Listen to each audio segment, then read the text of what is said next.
This video is presented by Benetton. Hello and welcome to my channel. Let's get started with today's video. At the end of this video, I will introduce you to this painting, followed by our new Product of the Week section, where I will share a product I use in each video.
enjoyed this new tutorial. In this session, I explored a unique technique by incorporating various elements into my main canvas. 2 mini canvases, an old wooden frame that I salvaged, and a page from an old book.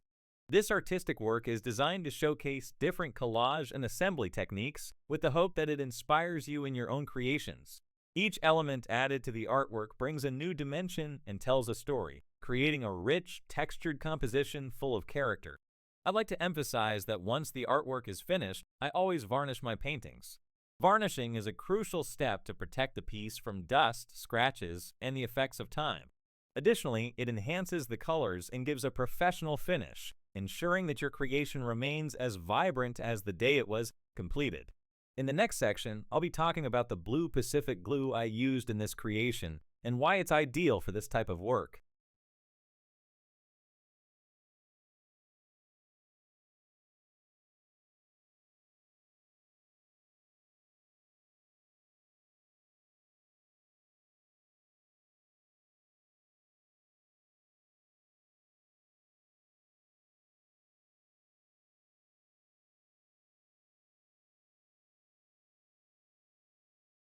The blue Pacific glue that I used for this artwork is the most economical professional option available on the market. This high-quality adhesive is specially designed for artistic and craft projects. What sets it apart is not only its vibrant blue color, which makes it visually appealing, but also its ability to provide strong and durable adhesion. It's renowned for its versatility, capable of bonding a wide variety of materials, including paper, cardboard, fabric, wood, and some plastics, making it an ideal choice for various artistic projects. This glue dries quickly, allowing artists to continue working without long waits. However, it provides enough time to adjust and reposition elements before they are permanently set. The blue color of the glue makes it easy to apply, ensuring even coverage, and it becomes completely transparent once dry, leaving no visible residue on the final piece. Additionally, it comes in convenient packaging that allows for precise application, making it ideal for detailed work in collages. In collages, where different types of materials are often used to create unique textures and visual effects, Pacific glue is the perfect choice. It ensures that all elements, whether paper, magazine cutouts, photographs, fabric pieces, or other decorative materials, stay firmly in place. It's also excellent for layering materials without adding unnecessary bulk while maintaining strong adhesion. Thank you for your thumbs up. Don't forget to subscribe to my channel and turn on notifications. Your interactions help me grow, reach more people, and create even better videos.